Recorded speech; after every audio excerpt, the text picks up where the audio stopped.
इस बार जितनी भी सीट्स होंगी 2021 के सेशन में, उसमें आपको 20% एटलीस्ट 20% सीट रिजर्व रखनी है वुमेन कैंडिडेट्स के लिए, ताकि वुमेन कैंडिडेट का रेशो बराबर रहे। Guys, welcome back to Krishna K Verma. और इस वीडियो में जितनी भी आपकी क्वेरी है जोसा से रिलेटेड, जितनी भी पॉसिबल इंफॉर्मेशन है वो सारी डिस्कस करने वाले हैं।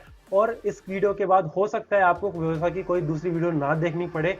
सारी इंफॉर्मेशन कवर करेंगे, कौन सा कॉलेज आपको पहले रखना चाहिए, कौन से कॉलेज में कौन सी ब्रांच आपके लिए अप्रोप्रिएट है, वो सब डिस्कस करने वाले हैं। और इसके बाद भी अगर कोई इश्यू होता है तो आप इस वीडियो के कमेंट बॉक्स में जाके अपना इश्यू लिख सकते हो। और ये मेरा प्रॉमिस है कि इस वीडियो के नीचे जितने भी कमेंट आएंगे उन सबका रिप्लाई मैं करूंगा। तो स्टार्ट करते हैं वीडियो।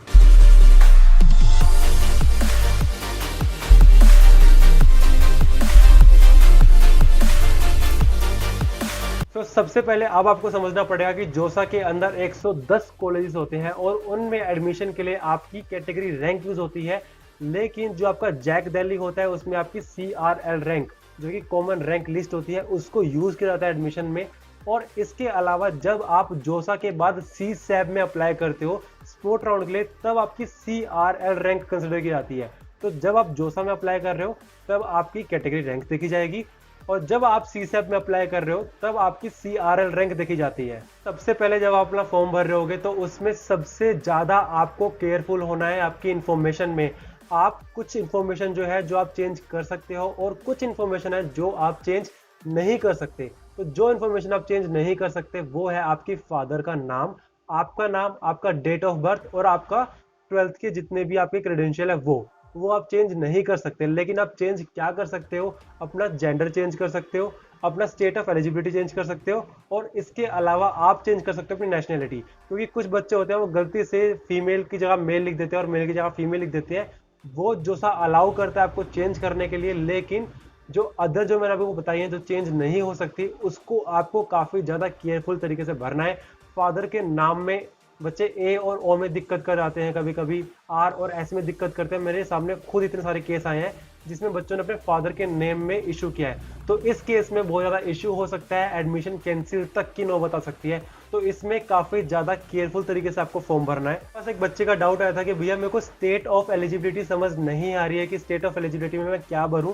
तो स्टेट ऑफ एलिजिबिलिटी में आपको वो स्टेट भरनी है जहां से आपने अपनी 12th क्लास क्लियर की है, जहां से आपने 12th क्लास अपना पास किया है, जहां से अपना एग्जाम दिया है, वो स्टेट आपको भरनी है स्टेट ऑफ एलिजिबिलिटी में, राइट। और ब्रोशर में काफी ज्यादा क्लियरली मेंशन है कि अगर कोई भी न्यू इन्फॉर्मेशन आती है, अगर आपने रजिस्टर किया है तो उसके बाद कोई भी न्यू इन्फॉर्मेशन आ रही है तो ये कैंडिडेट की रिस्पॉन्सिबिलिटी है कि वो जाके उनको चेक करे।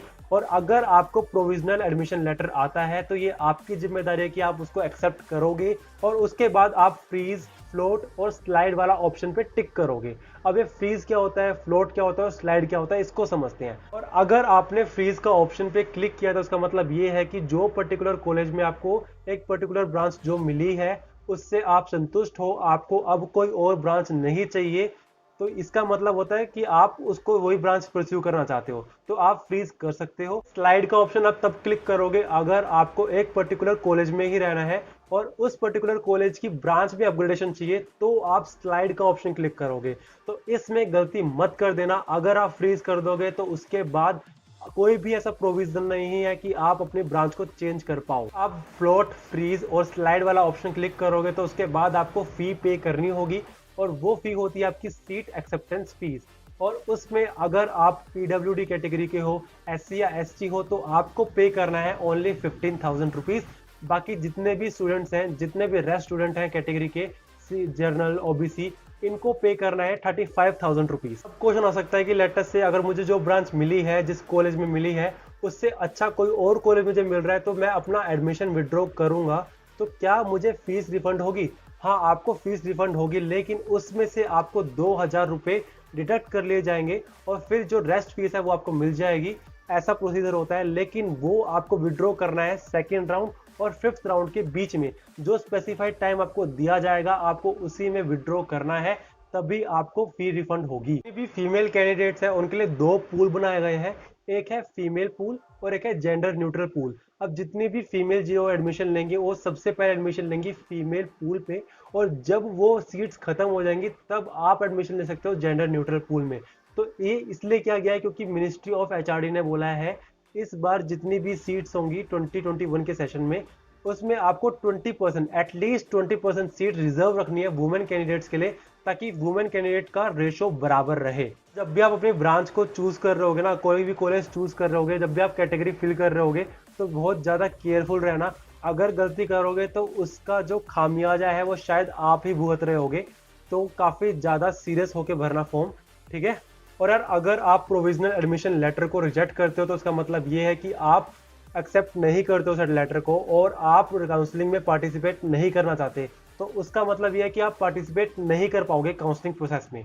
और इसके अलावा ये बात भी है कि अगर आपने अपने डॉक्यूमेंट्स को जब अपलोड कर दिया तो उसमें अगर कोई भी डिस्क्रिपेंसी होगी तो वो आपको क्वेरी भेजेंगे और आपको एक स्पेसिफाइड टाइम में उस क्वेरी को रिस्पॉन्ड करना है। अगर आप रिस्पॉन्ड नहीं करोगे तो आपका कैंडिडेचर कैंसिल हो सकता है, आपका एडमिशन लेटर रिवोक हो सकता है।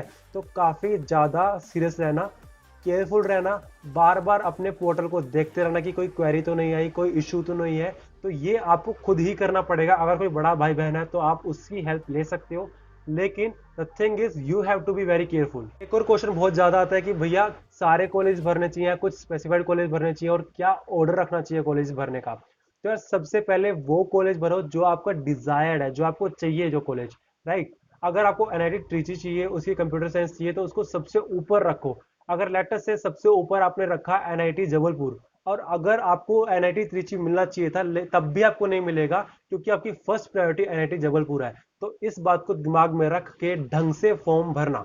और आप ऐसा कर सकते हो कि जो कॉलेज आपका डिजायर्ड है, जो आपको चाहिए, जैसे आपको लेटर से एनआईटी वरंगल की सीओई चाहिए, तो आप उसको सबसे ऊपर रख सकते हो। अब बहुत सारे बच्चों का यह भी डाउट था कि भैया मुझे डीटीयू में सीओई मिल रहा है और एनआईटी त्रिची में भी मिल रहा है, तो मुझे कहाँ जाना चाहिए। तो अगर आप एक्लिमेटाइज कर पाओगे साउदर्न एरिया में तो आप एनआईटी त्रिची जा सकते हो, लेकिन अगर आप नॉर्दर्न इंडियन स्टूडेंट हो तो आप डीटीयू में भी जा सकते हो। ऐसा कोई हार्ड एंड फास्ट रूल नहीं है कि एनआईटी त्रिची बहुत ज्यादा अच्छा है डीटीयू से या फिर डीटीयू बहुत ज्यादा है। दोनों बराबर के से कॉलेज है, कंपनीज दोनों में अच्छी आती है, दोनों में क्वालिटी स्टडी है, तो आप कहीं भी जा सकते हो। और यार जब भी आप अपनी चॉइस फिल कर रहे होगे तो आप दो बातों का ध्यान रखना। सबसे पहले कॉलेज का, दूसरा ब्रांच का। अगर आपको एनआईटी त्रिची की सीओई चाहिए तो आप उसको सबसे ऊपर रखोगे, फिर आप एनआईटी वरंगल की सीओई रखोगे।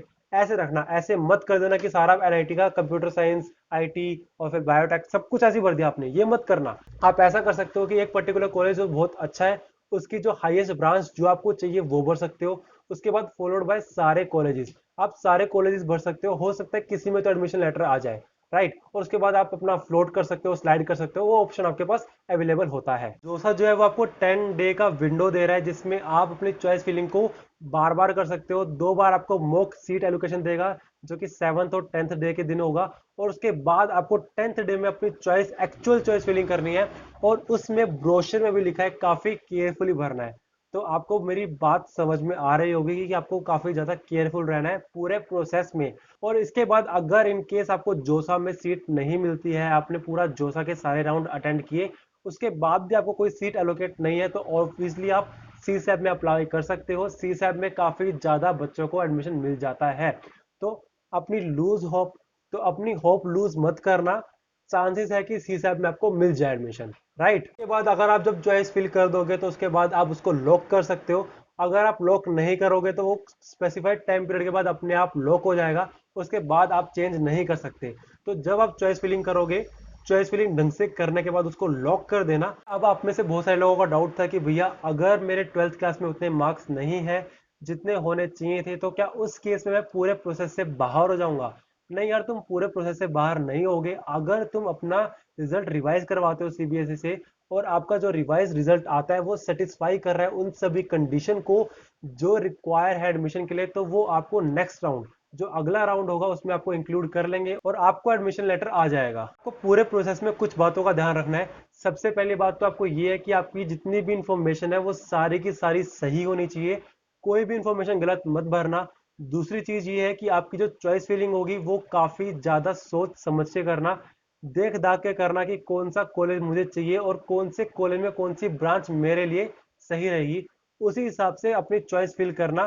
क्योंकि वो 2 बार आपको मौक दे रहे हैं तो इसका मतलब ये है कि आपको 2 बार चांस दिया जा रहा है कि आप चॉइस फिलिंग कैसे करोगे। तो उसके बाद भी अगर आप गलती करते हो तो वो आपकी जिम्मेदारी है। और द थर्ड थिंग इज जो भी आपके डॉक्यूमेंट्स है ओबीसी का सर्टिफिकेट हो गया, पीडब्ल्यूडी हो गया, एससी या एसटी का सर्टिफिकेट हो गया, उन सबको काफी सही से रख लेना, क्योंकि अगर आपके डॉक्यूमेंट्स में दिक्कत होती है तो आपको क्वेरी भेजेंगे, और अगर आप उनकी क्वेरी सोल्व नहीं कर पाते हो तो डेफिनेटली वो आपका ऑफर लेटर रिवोक करेंगे। राइट, वो चीजें जो मुझे आपको बतानी थी कि भैया होम स्टेट और अदर स्टेट का क्या सिस्टम होता है। तो जैसे कि कुछ कॉलेजेस होते हैं, एनआईटी जैसे होते हैं, वो होम स्टेट कंसिडर करते हैं उसी स्टेट को जहां पे वो खुद कॉलेज प्रेजेंट है। अब लेट अस से जो हमारा एनआईटी दिल्ली है, वो सिर्फ एनआईटी दिल्ली के बच्चों को होम स्टेट कैटेगरी नहीं देता, वो चंडीगढ़ के बच्चों को भी होम स्टेट कैटेगरी देता है। ऐसे केस है एनआईटी गोवा का। एनआईटी गोवा भी सिर्फ गोवा के स्टूडेंट्स को नहीं देता, बल्कि दमन दीव, लक्षद्वीप, इनके स्टूडेंट्स को भी अलाउ करता है होम स्टेट में। और एक कॉलेज है GK institute of engineering and technology, जो कि होम स्टेट कैटेगरी प्रोवाइड करता है जितने भी ईस्टर्न स्टेट्स हैं उन सभी को। तो जितने भी ईस्टर्न स्टेट हैं जैसे कि असम, मेघालय, मिजोरम, इनको वो होम स्टेट कैटेगरी प्रोवाइड करता है, ताकि वहां के स्टूडेंट्स यहाँ पे एडमिशन अच्छे से सही से ले सकें। ये थी कुछ इंपॉर्टेंट इन्फॉर्मेशन जोसा काउंसलिंग से रिलेटेड। और अगर अभी भी कोई इश्यू है तो again you can comment it, comment करोगे, और मैंने आपको प्रॉमिस किया है कि इस वीडियो में जितने भी कमेंट आएंगे उन सब का मैं रिप्लाई करूंगा, डेफिनेटली रिप्लाई करूंगा।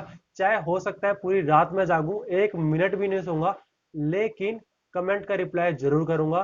तो आप चैनल को सब्सक्राइब कर सकते हो, वीडियो को लाइक कर सकते हो, और डेफिनेटली इंस्टाग्राम पे आके आप अपने डाउट पूछ सकते हो। तो अब जो नेक्स्ट वीडियो है वो बहुत जल्दी लेके आऊंगा। हाँ, ये वीडियो थोड़ी लेट हो गई है, थोड़ा लेट हुआ है वीडियो आने में, लेकिन नेक्स्ट वीडियो जो आएगी वो बहुत जल्दी आएगी, और अब मैं जल्दी जल्दी वीडियो लाता रहूंगा। तो तब तक के लिए see ya, take care, have a good day, careful रहना, ढंग से फॉर्म भरना, मैं तुम्हारे साथ हूँ। Bye bye.